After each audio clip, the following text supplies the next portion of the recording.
Hello everyone, my name is Rexy, and welcome to this leg of the Pokémon Maralocke, covering the Hoenn region in Generation 6. The Maralocke has a Nuzlocke of the 32 mainline games in release order. The standard Nuzlocke rules are in play, plus no overleveling past the gym leader's ace, and the species I use in the Hall of Fame can't be used again. That means I can't reuse anything that's got into the Hall of Fame up to this point. Check out the playlist to see where everything stands so far. My first run through Hoenn had a huge encounter pool, and despite champing 22 different teams, I still had the respectable 67 final evolutions to work with here. Again, this doesn't include legendaries, but split evolutions are allowed. Just like in X and Y, Pokémon Amie is also a thing, but since Eevee is a native Hoenn resident, using it is completely off limits. Players also get access to the National Pokédex before even completing the gym challenge for some reason, but for the sake of fairness, I will not catch anything that isn't part of the regional selection. However, the Protector is locked behind post-game, so Rhydon can't evolve. I had done well to keep as many options open as possible in my return to this region, but I still needed to do the same thing for Brilliant Diamond and Shining Pearl, so I kept that in mind. Additionally, I play with a Soft Dupes clause. If I have his Pokédex entry, I don't catch it. But that does mean catching more than one of an evolutionary line. Let's go over Pokémon Omega Ruby and Alpha Sapphire. Kanto is Insane Trilogy, Johto is Final Fantasy VII Remake, and Hoenn can be compared to, I don't know, Resident Evil 2? These games took the Hoenn story progression in a different creative direction that organically integrated Mega Evolution, the Fairy type, and Affection mechanics from X and Y. That makes Hoenn enticing to run through in both original and remake form, which is something I can't easily say about Kanto or Johto. Once again, I rode in the back of a moving truck without a seatbelt on, but with a pair of running shoes for some reason, and got my bearings in Little Root Town. Not even 5 minutes after the move, my new neighbor Professor Birch got chased around in the grass and needed someone to fight the Poochyena with one of his Pokemon. It's not like I had anything better to do. At this point in the marathon, my only choice here is Mudkip, so they knocked the puppies back to the doghouse. As thanks, I got to keep the muddy fish, which got named Show and Praxis. Who'd have thought one of them had a reputation for fighting against fire, and the other is an authoritarian ruler that could convincingly claim to walk on water? In my world, good men are either bought or broken. I got to know Brendan and his Trico in the battle north of town, and with another voice of approval, I got a Pokédex shoved into my hands. Oh look, I got another reason to live away from the most abusive parent in existence. Back on Route 103, Omega grabbed a Wingull and named her Ica, while Alpha met Bruto the Zigzagoon. Once again, he has Pickup, but because I already champed Explode, I couldn't let him go as easily this time. Then on Route 102, both parties met the Wurmple duo Pudding and Torn. I still wanted Seedot or Lotad, but I was denied them again. And it's still better than the wimpy routes that Wally met here later on. And on Route 104, the Route 103 encounters were reversed. Omega took on Axel the Zigzagoon, also with Pickup, and Alpha caught a Wingull that I named Rain. Since Wurmple has 2 branched evolutions, Pudding and Torn got trained to their next form before moving on, and both of them turned into a Silcoon. Just as well, because in Petalburg Woods, it's possible to encounter the opposite Cocoon. And they did! That was how the Cascoon pair Zobio and Gold joined their respective teams. The gang also bumped into a random troublemaker with a level 9 Poochyena, which got buffed thanks to the physical special splits, but the team still brought it down as their collective units. As thanks, the Scaredy Cat scientist gave out an EXP share, and it works exactly as it did back in X and Y. Whether on or off, all active battling Pokemon gets the full amount of experience in battle, but while on in particular, those that didn't fight also get half of that same amount. It's an optional mechanic, but I still kept it on in preparation for it being a permanent feature in Generation 8. In fact, it made it so easy to level up the 4 Cocoons that they soon got broken, and out popped the Beautifly duo and the Dustox duo. Roxanne and the rock types await me in Rustboro City, but there was one last encounter to grab over at nearby Route 116. Both squads got the 5% Skitty, which were named Ulala and Seam, and both of them ended up with a Normalize ability, which makes them completely unusable in the long run. Heck, Omega wanted to see the back of it in a random trainer battle, using it as a sacrifice against the trainer's Marrow, which at that point had stacked up big time with rollouts. But against all odds, one use of Sync put it to sleep, and that Space Cat went on to dance fight another day. So hilariously, both teams end up with the same first 6 encounters for Roxanne, but neither of them had a strategy without any risks involved. Omega led with Zobio, but the opening confusion couldn't do half health for the Geodude, and its Rock Throw proved that a crit 2-shot would end him. I then tried Ica, but she somehow survived the Rock Tomb at 5 HP on the switches. in. One water gun then washed it over. Following this, it was just water gun spam from shore onto the nose pass. But it just kept fighting with tackle instead of rock tomb, meaning accumulating chip damage over time. Alpha opted to lead with Bruta. He built up 3 echoed voice attacks to take out the Geodude, but also held back 2 uses of rock tomb, and that also could have been a crit 2 HKO for all we know. What happened with nose pass and Omega happened again. Only this time, the opening rock tomb connected with the speed drop. But instead of further using that move, it opted for tackle again, meaning Praxis was also able to jet wash that thing with 5 water guns. Back outside, the squad saw another troublemaker run off with an old man's Wingull and some prototype or other from the nearby Devon Corporation. And that meant another mare fight with another low-level Poochyena because why not? The Devon president heard about my deeds and hired me as his personal courier, with my first task being to take a speedboat to Dewford Town and deliver a letter to his son Stephen. Dewford Cave had changed up a bit from the original games, but the parties continued the streak of getting a Makahito inside, so we're 5 for 5! Omega had no problems with catching beats, but Alpha's encounter linked a full chain of 5-arm thrusts on Bruta, with one of them landing a crit! I swear this gave me a feeling of deja vu. Thankfully, this yellow punching bag got caught and named Sig. He'll get his peacemaker soon enough, but not right now. Unlike in the originals, the amount of tourists queuing up meant I can't go in without beating the second gym, so I'm prepared to do just that. While doing so, Omega ran into a shiny Geodude, and the first wild one at that! She got caught and named Dreamcast just for fun, but I chose to not let her fight at all. Of course, the Mudkip duo would just keep going, reaching their next forms as Marsh Stomp along the way. Yet, for Broly's fighting types, all I needed was a pair of wet birds. Aika and Rain swapped Charisma Chop and Makahito with 2 wing attacks each, which tried to set up with Leer and Bulk up to no avail. No damage! I was then able to deliver the letter to Stephen, hearing some mumblings about ancient Pokémon, primal forms, Mega Evolution and whatnot. No wonder why this place attracted a lot of tourists. Shaq must have gone back in time to draw this thing.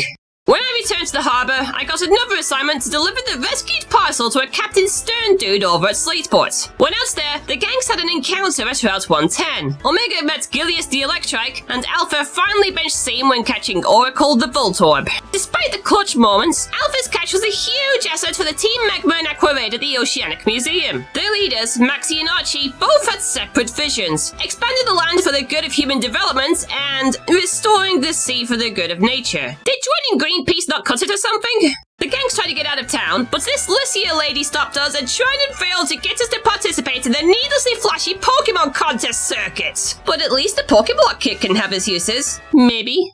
The next stop was Morville City to the north, with Brendan gatekeeping with his squad and the gangs having answers to everything, as they do. This place got changed to an indoor city in this generation, but the maps helped us find the gym. Though Omega took a diversion to Route 117 and met Shenhua the Roselia, and Axel became in Linoon along the way. Wally wanted me to fight outside the gym before going in, but let's face it, it's a flimsy route. And even an under-leveled flower girl could plant seeds of doubt.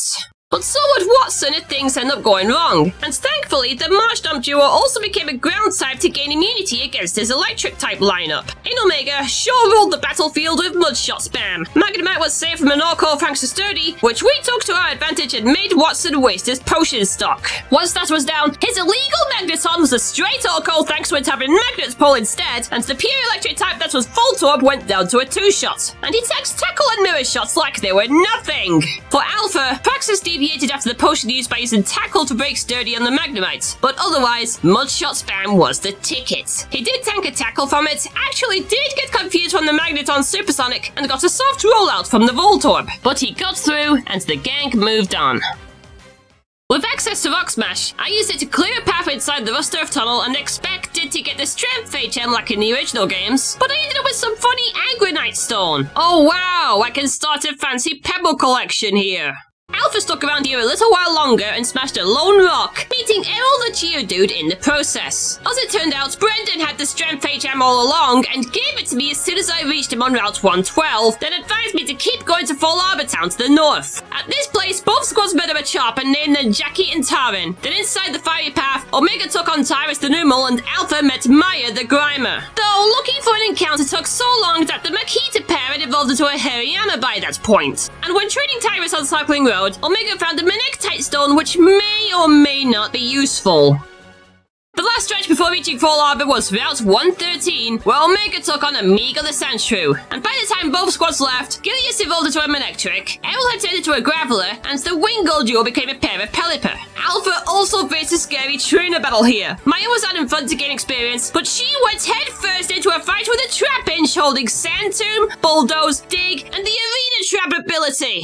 Thankfully, she still had Disable, so she used that on Bulldoze and actually got it poisoned with Sludge. I had to use some healing items to keep her healthy, but we still escaped. Somehow.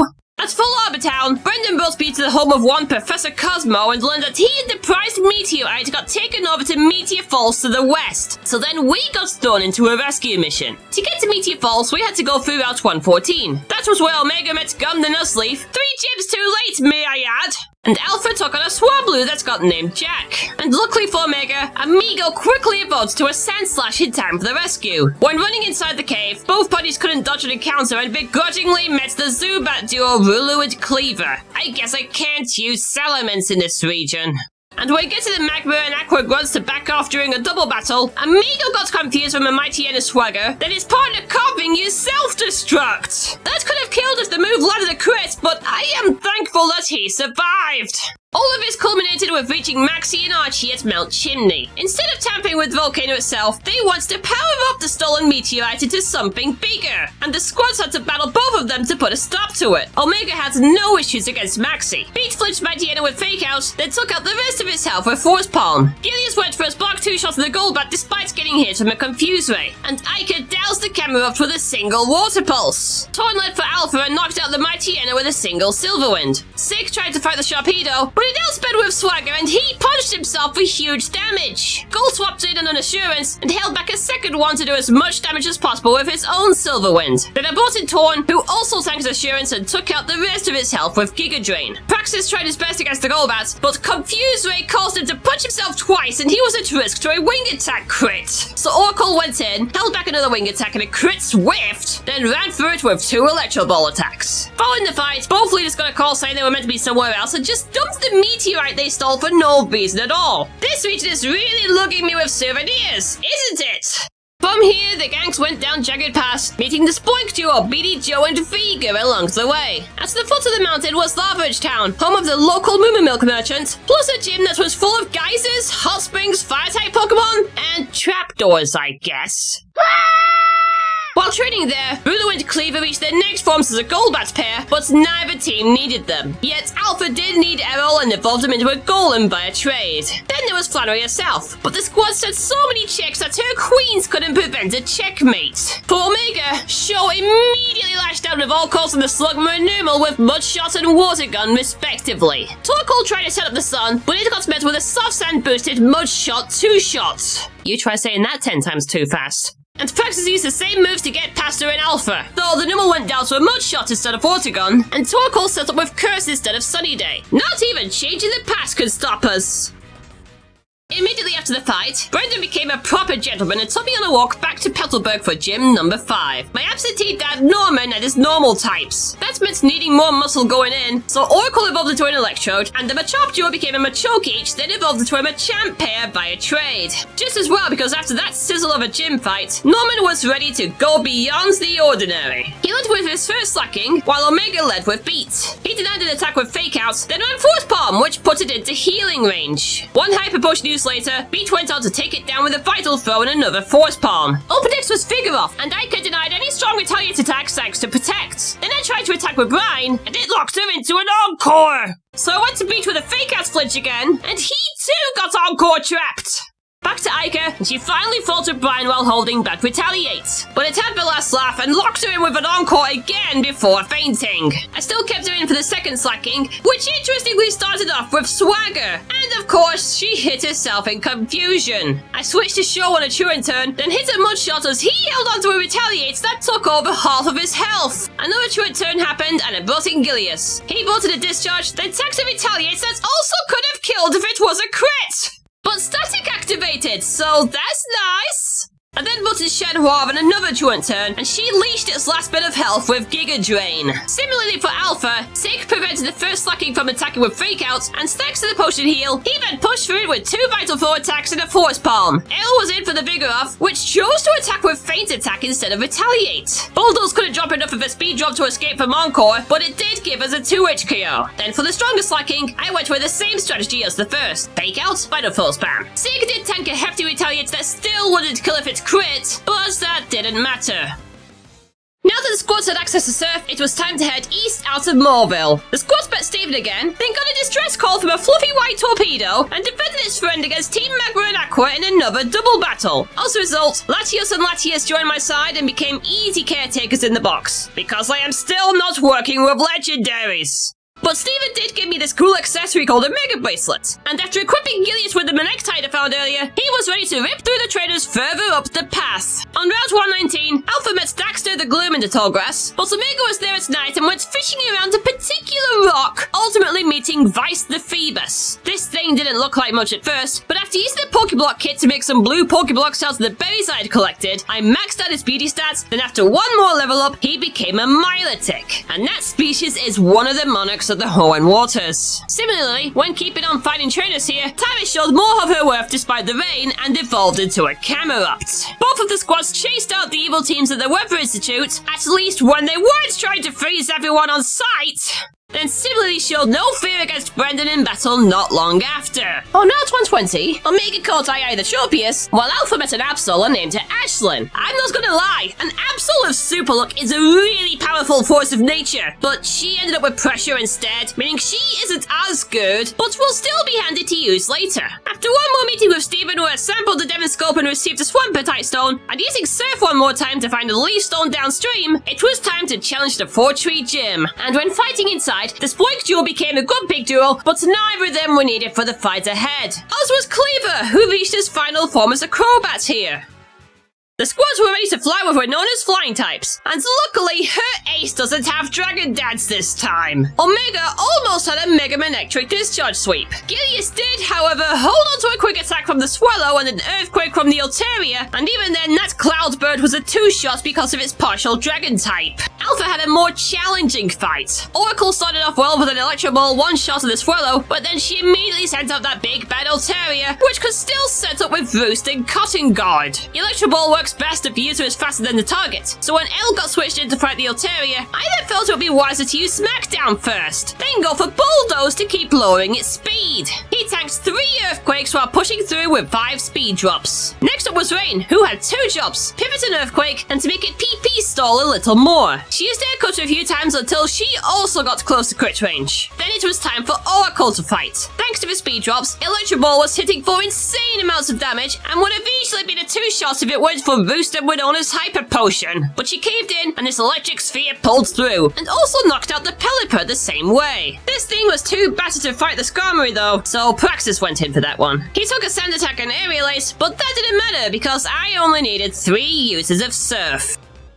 Along the way to the next destination, Maya evolved into a Muck, and the two started to reach their final forms as a Swampert. And with the Swampert Steven gave us earlier, Alpha was finally off the starting grid regarding Mega Evolution use in battle. I saw the 2 villainous teams head over to Mars Pyre, and as much as I wanted to give chase, I still had some extra prep work to do. One thing I did was bring Gum onto the main team, and as soon as she learned Nature Power, I evolved her into a Shiftry with the Leaf Stone. As much as I wanted to keep Shenhua around, she doesn't learn Petal Dance till level 50 and is more of a viability at this point.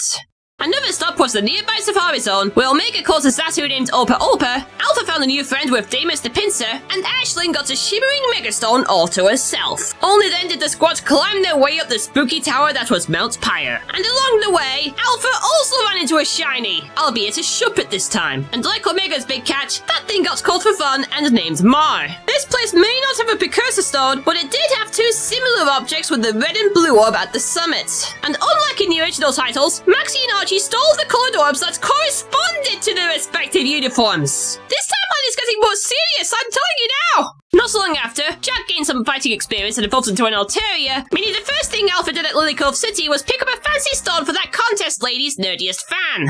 Following this, the chase continued on through the hideouts close to the beach. More gunfights meant more level-ups, meaning Rulu got friendly enough to evolve into a Crobat here. And it also meant things that go boom all got in the ever-so-coveted Master Ball. No matter how fast we ran, our foes fled the scene in a modified stolen submarine, so it was off across the open sea to get more clues. And luckily enough, Moss Deep City also was the home of the next gym. Before going in, Alpha paid a visit to the local space center and received a Sunstone from a sailor, then immediately used it to evolve Daxter into a Blossom. A physical attacking grass type with Leaf Blade sounds strange for this line, but it's what I got to work with.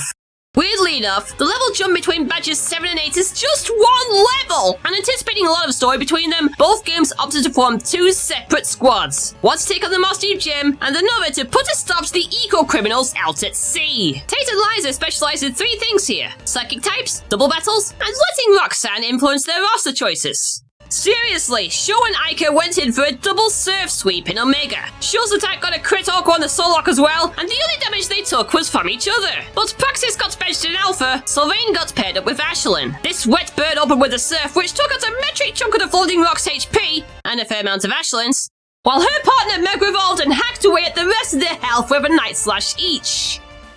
Once back outside, I saw a huge pillar of green light down south on Route 128. Steven just so happened to live here in Moss Deep and let me know that there was an ancient Pokemon that got sealed down there, so of course a modified submarine and a stolen orb was going to bust down the entrance. With the Dive gem in my hand, it was time to get to work. Omega lets Vice help out on the underwater trek, while Alpha relied on Praxis to take the plunge. And there was also a brief detour to pick up the Pinsirite for Damus. With these secondary teams, they found the submarine and wedged through the depths of the seafloor cavern. However, Omega didn't stay too long as a wild Golbat went and landed an acrobatics crit on Ai. That was Omega's first death, so you can see I haven't been monkeying around as much. Before going back in, Shenhua was brought out of retirement and did the best she could for the group. Maxie and Archie awaited at the bottom of the caves, both ready to awaken Groudon and Kyogre, and were equally ready to put an end to us with Mega Evolution. Jackie went up first for Omega and ran a crit karate chop clean through Maxie's Mighty Enna. BD Joe similarly got a Psybeam Orco on the Weezing. Opa attacked an acrobatics from the Crobat and pulled it down with a single Psychic. Then there was his Camerupt, and despite its Mega Evolved form, it still got flushed away with a single Surf from Vice. And then there's Alpha. Jack Mega Evolved right off the bat and took out Archie's Mighty Enna with two disarming voice attacks. Yeah, I could have taught him Dazzling Gleam, but I didn't think that at the time. Vega's Psyshock was a two-shot on the mark as it falls back with a hefty Gunk Shot. Praxis redeemed himself against the Crobat, landing two Rock Slide attacks while tanking two uses of acrobatics back. And Jack went back out to deal with a Mega Evolving Sharpedo, which he outsped and took out with a single disarming voice crit. Unfortunately, our best efforts couldn't stop the two legendaries from awakening. Groudon was set to burn the world into cinders, and Kyogre's mission was to drown everything! The opposite team leader mentioned something about getting a power buff in the Cave of Origin over at Suitopolis City, so after taking on the super sturdy hazmat suit the main villains developed, the squads rushed into the cave and clutched onto the legendaries as they reached the core. But hold on though, based on Groudon's Pokédex records, shouldn't it have been a little taller? Either way, once the two legendaries powered up into their primal forms, it was time to do just one thing, catch both of them in the Master Ball and call it a day. Crisis averted. I was then able to enjoy the finer things in life, like finishing my gym challenge. I was mere footsteps away from securing the 8th and final, oops, I messed up the ice tile puzzle.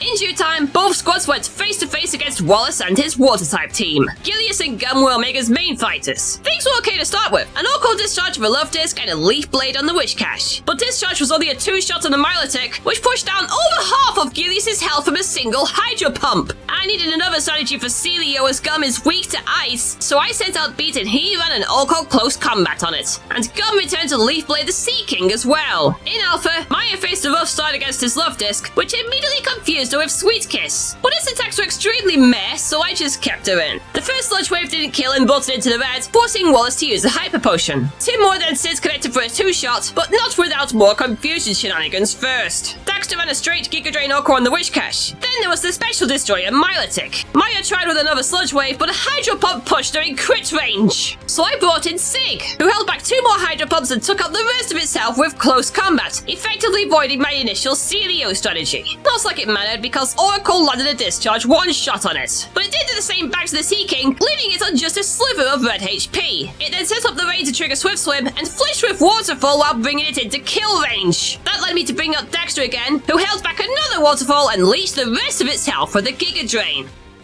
With 8 badges, it was time to teach Waterfall to the Swampert duo and ascend to Victory Road at Evergrande City. Before going in, Omega opted for one last encounter here, a Leiron, which was named Ryo Hazuki. The aura in his body tells me that he wants to become a Dragon Mirror. The traders were mostly okay going through, but Omega similarly faced a predicament against the Dragon Tamer. Aika was doing well against the Kingdra, but then this thing killed her with a hefty Dragon Pulse critical hit! For the record, the trader documents do not say which ability the enemy Pokemon have, and risking everything on Sniper not being the ability was a bad idea. I had another Surf user in the box, so fellow not Sky Pirates Vice stepped in. At the end of the path was Wally, who had been out here training a full team to be the best of the best. Everyone except Vice took turns to fight the squad in Omega. Gilius Mega evolved against Altaria and ran a discharge 2-shot while holding back a Dragon Pulse. Got pushed down the Roselia with a single feint attack and Beats ran a close combat 1-shot on the Delcatty. Tyrus did get frozen from Magneton's tri-attack, but she thought herself out from using the first of 2 Lava Plume attacks on it. And Shaw went out for one last fight against his Mega Evolving Gallade. It tried to do a sword stance setup and used it to get a Crash Slit on the... Crash Slit? That sounds like a gruesome Halloween movie. It tried to use a sword stand setup and used it to get a slash crit on the following turn, but it still fell to 2 Waterfall attacks. In Alpha, Aerial led out against the Altaria, held back its Aerialist Assault and took it out with 2 Smackdown attacks and a double edge. Jack went Orko Fly on the Roselia, and Sig took out the Delcatty with an Orko Close Combat. But after switching to Aerial to fight Magneton, I then saw that he was out of Earthquake PP. And cherry on top, I thought it had Mirror Shot instead of Flash Cannon, meaning on its second attacking turn, that thing turned Aerial into a pile of tombstones. Yeah, not my wisest moments. Sig finished it off with a Vital Throw. Then there's the Mega Gallade, and Jack's Dazzling Gleam took it out in 2 turns, all while tanking a close combat of all things. Once Wally was defeated, it was time to figure out the endgame teams at the Pokemon League itself. The Hirayama duo immediately got put back in the box. Both Beat and Sig had been phenomenal out there, and Hoenn would have been different without them, but I still needed their evolution lines during later legs. Omega also put Shaw in the box here. He did a fantastic job leading the team like a pro, but he had to be retired so that Praxis could finish the job for Alpha. And talking of Alpha, replacing Errol and Sig were Damus and Ashlyn, 2 fantastic Mega-capable fighters during this stretch of late game. Omega brought in Upper and Rio, and the latter evolved into an Aggron while training. With the accidental Aggronite picked up earlier, he was ready to do his work for the squad. Once again, there were no problems raising the team for the final stretch, and with 6 fighters capable of using Mega Evolution across both teams, they all looked unstoppable. But there was only one way to find out how much gusto they had in their own units, and that was to take them through the linear gauntlets that was the Elite Four. First up was the Dark-type trainer Sydney, with Rio and Damus becoming the allocated Mega Fighters. His Mighty-Ennis Intimidate ability lowered Gum's attack on entry for a Mega, meaning her X's attack didn't do enough to chop it completely. She got hit by Swagger and Sydney healed, but she was able to break out from the confusion and her next X's diced it from full health. In came Absol, which had the Super Look ability that I coveted, and Aerial Lace among his attack roster. So I switched to Rio, our metallic tank. He Mega evolved, held a soft Night Slash, then on a Break Orko. He did the same thing with the Sharpedo and Shiftry. The former dished out a Crunch and Rough Skin recoil, and the latter opted for Fake Out and Feint Attack. As he just about was in yellow HP, I built Gum out again for the Cacturn. She used X-Scissor, got deflected from Spiky's shield, tried again, and cut the weed from its roots. Damus immediately Mega evolved for Alpha, but a misclick sent him on an assault with Brick Break, and yet it was still an Orko on the Mighty Anna. I built out Jack for the Absol. Moonblast couldn't quite kill, but Rocky Helmet's recoil finished it when it went for a Night Slash crit. I kept him in for the Shiftry as well, with more Rocky Helmet damage thanks to Fake Outs, Moonblast still not doing enough, and the Pretty Hat's taken its last bit of health outs thanks to Feint Attack. Damus returned for the Sharpedo and Cacturn, and both of them got an X-Scissor Orko each, and once again with a touch more damage taken from Sharpedo's Rough Skin. Ghost-type trainer Phoebe evolved one of her Dusclops into a Dusknoir here, so the squad still had to be on their guard. Alpha decided to make Ashlyn fight the Mega here, so Jack received the Skyplate and Damus got his Rocky Helmet. For Omega, Gum and Rio continued to make a good duo. She could have Orko Feint attack the Dusclops, which then put a curse on her. To shake it off, I switched to Rio for the Dusknoir. But because it knew Fire Punch and its Mega Evolution is pure Steel type, I chose not to Mega Evolve and let him run through it with an Iron Tail 2-H KO, tanking a soft Hex attack in the process. Good return to Orko crit the Sableye with the Miracle Seed boosted Leaf Blade while holding back a Fake Out, then went for the Banette pair with a Feint attack each. Alpha Mega Evolved Ashlyn immediately and let her run a straight Night Slash Orko through the opening Dusclops. Sableye was up next, and knowing that it had Fake Out, I brought in Damus for more Rocky Helmet shenanigans. But it used Power Gem instead, and its X-Scissor left it with a Sliver. This prompted a potion heal from Phoebe, and lucky for us, X-Scissor high-rolled and took out the entire health bar. Then there was Dusknoir. Praxis was the most resistant to its elemental punches, so he fought against it with Waterfall. The first one got the flinch, and the second one landed a crit! Ashlyn returned to the field for the Banette pair, and both of them went down to a Night Slash each. Honestly, I had a Mega Evolve because of Magic Bounce, but that didn't end up as a thing here. And then there was the cold-hearted Ice Queen that was Glacier, who replaced both of her Celio with a Frostlass duo instead. Before going in, Omega replaced Vice's Dragon Tail with Rain Dance, and Alpha lets Jack fight the Omega, therefore giving Ashlyn her black glasses back. In Omega, her first Glalie opened with a light screen, which is weird because Rio Mega evolved and used a physical Iron Tail to break it apart. He stayed out for the Wall Rain, tanked 2 Surf attacks, then ran a Big Break 2-shot to take out that Pity Ped and the light screen. Tyrus went up with the first Frostlass. It summoned Hail to activate Snow Cloak, but she connected with a Flamethrower. Then there's the second Frostlass. I brought Vice out to remove the Hail with Rain Dance, but misclicked and used Aqua Tail instead of Surf. That gave it room to bring the Hail back in, but I just went gung-ho and connected a Surf anyway. Finally, there was the Glalie. It used Protect on the first turn, meaning Tyrus lost some health from Hail Chip. There was none of that for the second turn. She held back a Freeze Dry and melted it with a Flamethrower. In Alpha, the Glalie immediately brought down the Hail while Damus ran 2 X-Scissors on it. Then there was the first Frostlass, which I sent Jack out for. I Mega Evolved him, changing his flying type to Fairy and halving his ice weakness. Flamethrower left his health with a Sliver, and it then retaliated with a Blizzard, as expected. Glacier Potion healed, and he tried again with Flamethrower, but he missed because of Snow Cloak. Praxis went in on the switch and held back a Blizzard himself, and then he missed Rock Slide twice.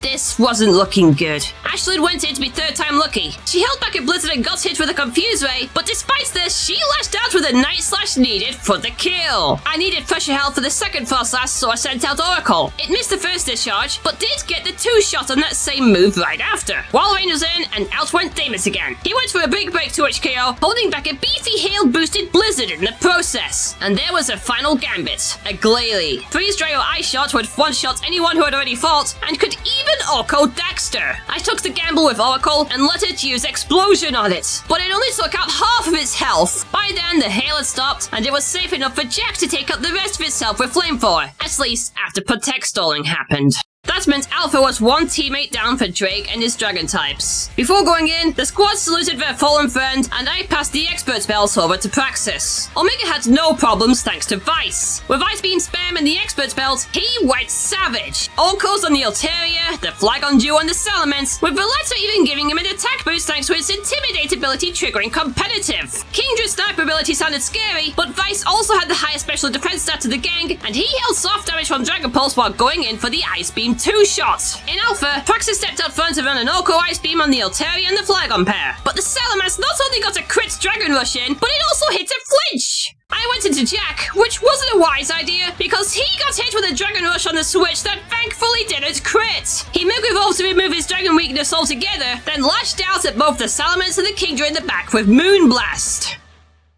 1 fight remained, and that was the regional champion, Steven. Lover of pretty stones, the guy who introduced me to Mega Evolution, and a huge aid when stopping Maxie and Archie's plans. With the rare candies in my bag, all survivors reached level 59 to match his Metagross. Additionally, Alpha gave the role of Mega Evolution fights to Praxis, giving the expert belt to Damus and the Rocky helmet back to Jack.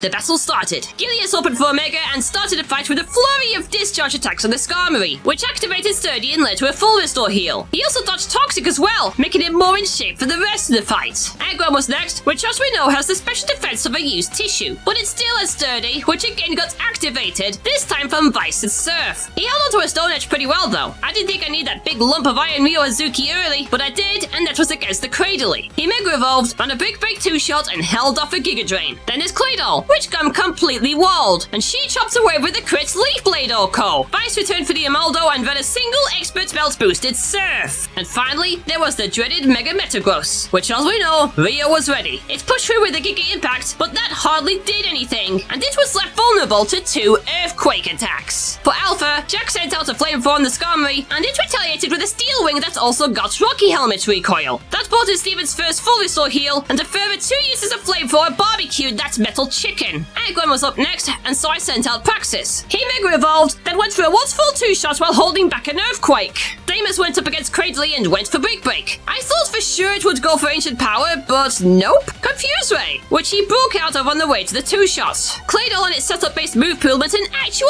fight for Daxter. It set up a light screen while he sneaks past that wall with a Leaf Blade, triggering the second potion heal. 2 more hits like that crumbled it into dust. Praxis handled the Amaldo like a pro with a Waterfall Oko, and there it was, Mega Metagross. Praxis stayed in with the intent to ram through it with Earthquake. He was slower and subject to a bullet punch and a Giga Impact, but he held them back and shook the 2-shot on that Metalhead, securing victory. And just like that, Nuzlocks were completed in Omega Ruby and Alpha Sapphire. Despite a death on Alpha's side, everyone pulled their weight to get past the endgame. Well, most of them. And showed more of the aggressive side of Hoenn that otherwise got glossed upon in the originals. Either way, that's 12 more lines put to rest in time for the next leg. It's now time to say Alola to the Alola region. I'll catch you next time when I make a move through Sun and Moon. So subscribe to see the next video as it goes live. For now, Rexy out. Thanks for watching, and remember, to be this good takes ages.